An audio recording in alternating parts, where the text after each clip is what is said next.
Olá pessoal, sejam muito bem-vindos. Hoje a gente vai analisar um artigo do GE. Globo que parece simples no título: Flamengo 1, Vasco 0 pelo Carioca de 2026. Mas olha, o placar de 1-0 é de longe a parte menos interessante dessa história toda. Sem dúvida nenhuma.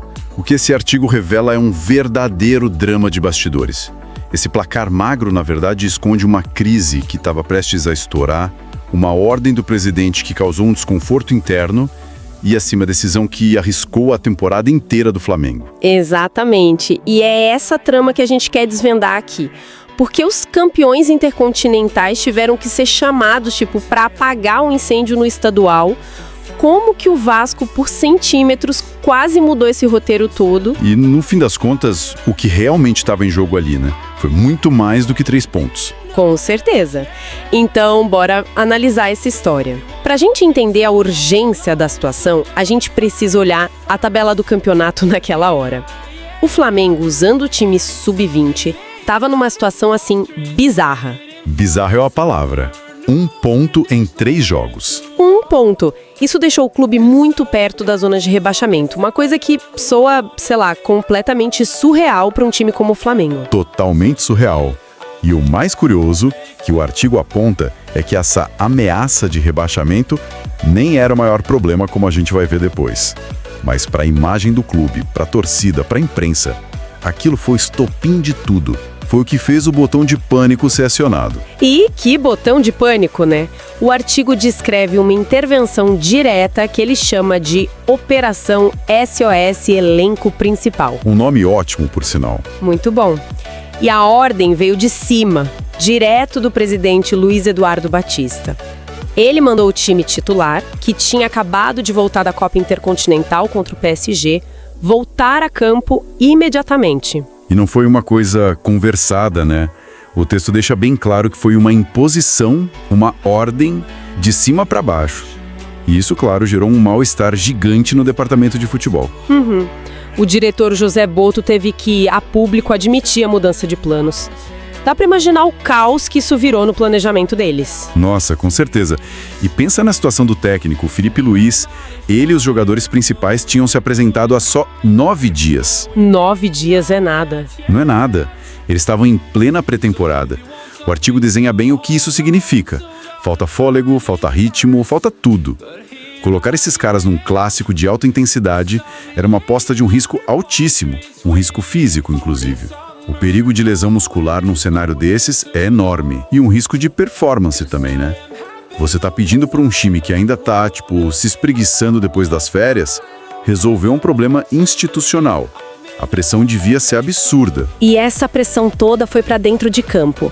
O relato do jogo mostra um Flamengo que entrou com aquela mentalidade de vamos resolver isso logo. Uma marcação agressiva lá em cima, tentando forçar o erro do Vasco. Era quase como se eles tentassem buscar na memória do corpo a dinâmica do time de 2025, porque a parte física claramente não estava ali. E a principal arma para isso, como o texto mostra, foi a bola parada. Quando o jogo não anda, a jogada ensaiada vira salvação, né? E o Flamengo apostou tudo nisso. O que leva a gente para a figura central do primeiro tempo. Léo Jardim. Exatamente. O goleiro do Vasco. É impressionante a descrição que o artigo faz dele. O autor usa uma expressão que eu achei ótima. Diz que o Léo Jardim teve que se virar como um canivete suíço. Muito bom. Ele não fez uma defesa, ele foi o cara que impediu o placar de abrir várias vezes. Segurou o 0-0 praticamente sozinho. Ele foi o fator que manteve o Vasco vivo no jogo. Sem a atuação dele, o Flamengo, mesmo sem ritmo, podia ter feito um placar elástico só na base da pressão. E aí a história seria outra, bem mais simples.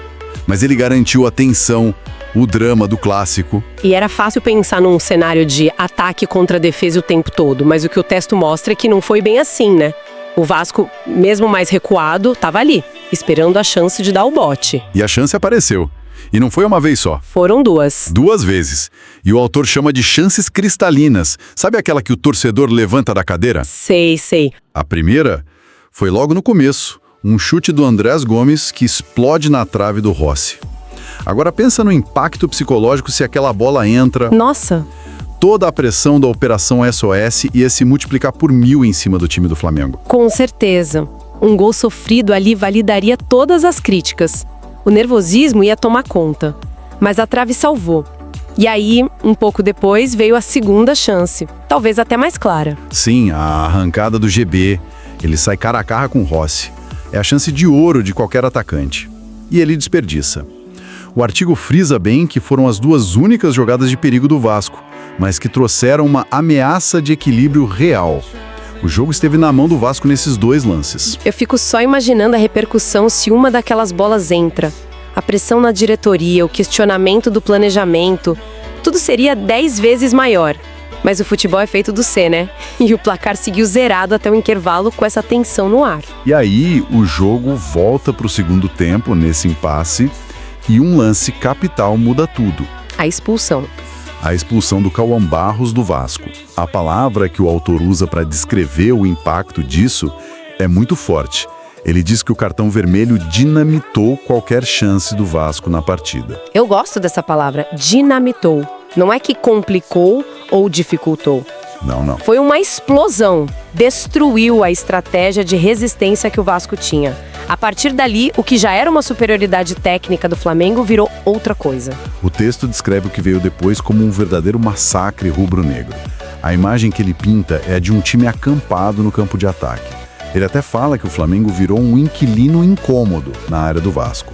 É uma forma muito visual de descrever um domínio absoluto. E com um jogador a mais, com esse volume todo, o gol virou uma questão de tempo. Era inevitável. E ele veio com o colombiano, com o Carrascal. A descrição do gol também é ótima. Uma chicotada inapelável. Uma chicotada.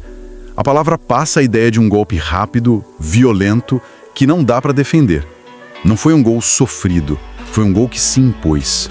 Um gol que, segundo o autor, serviu para reafirmar a superioridade flamenguista. E essa reafirmação tem um contexto histórico, né? Sim, o artigo faz questão de lembrar disso. Com aquela vitória, o Flamengo aumentava a invencibilidade contra o maior rival para 13 jogos. A última derrota tinha sido quase 3 anos antes. Isso é muito mais do que um jogo de campeonato. E a fonte usa uma expressão fantástica para explicar o sentimento da torcida sobre isso. Diz que essa invencibilidade é tratada quase como um título informal. Pensa no que isso significa. Numa rivalidade dessas, a alegria de manter o rival como freguês por tanto tempo vira um troféu próprio, comemorado nas bodegas da cidade com a mesma paixão de um título de verdade. É a provocação do dia a dia, a conversa no trabalho, no bar. Manter essa sequência era por si só uma missão. Mas aí o texto traz a grande revelação, a peça que faltava. A verdadeira razão da Operação SOS não era essa, e nem o medo do rebaixamento. Exato. O autor desmistifica isso. Ele explica que, mesmo que o Flamengo terminasse lá embaixo, teria um quadrangular do rebaixamento. E a chance de um clube com o poder do Flamengo cair era, sim, mínima, quase zero. Então, por que a correria toda? A resposta, segundo o texto, foi para salvar o calendário rubro-negro. E aqui a gente entende a lógica fria da gestão do futebol moderno. Disputar esse quadrangular significaria adicionar datas inúteis e desgastantes a um calendário que já é lotado. O clube estava se planejando para um ano de competições muito maiores. O texto é explícito nisso. Diz que o ano precisava ser reservado para emoções de outros patamares. Ou seja, Libertadores, Brasileiro, Copa do Brasil. A diretoria olhou e pensou: a gente não pode comprometer nossa performance no que realmente importa por causa de alguns jogos do Carioca. Então, a convocação do time titular não foi uma reação de pânico ao risco de um vexame. Foi um cálculo estratégico. Exato. Era mais barato em termos de desgaste queimar um pouco da pré-temporada para resolver o problema de uma vez do que arrastar um time alternativo por um torneio de consolação que ia atrapalhar o ano todo. Precisamente. E isso muda toda a perspectiva do jogo. A vitória no Clássico, manter a invencibilidade, tudo isso acabou sendo um bônus. Um bônus muito bem-vindo, claro. Mas a missão principal era pragmática: limpar o calendário. Então, fazendo um resumo do que a gente viu, um simples 1-0 esconde uma baita história de gestão de crise, Começa com uma ordem presidencial que atropela o planejamento, força jogadores sem ritmo num clássico, passa por um goleiro fazendo milagre. 2 chances de gol que podiam ter implodido tudo e uma expulsão que finalmente resolveu o jogo pro lado do Flamengo. E no final a gente descobre que a vitória serviu para 2 coisas. A primeira, a mais óbvia, foi manter a hegemonia sobre o rival, esse tal título informal.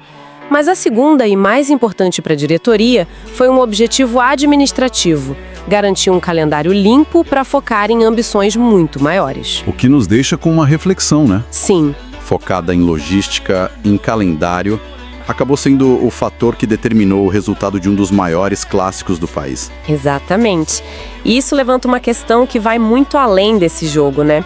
No futebol de hoje, de alta performance, onde cada detalhe é planejado, cada dia de descanso vale ouro, será que o planejamento fora de campo não está se tornando tão ou até mais crucial do que a tática que a gente vê ali dentro das 4 linhas? Fica a pergunta no ar.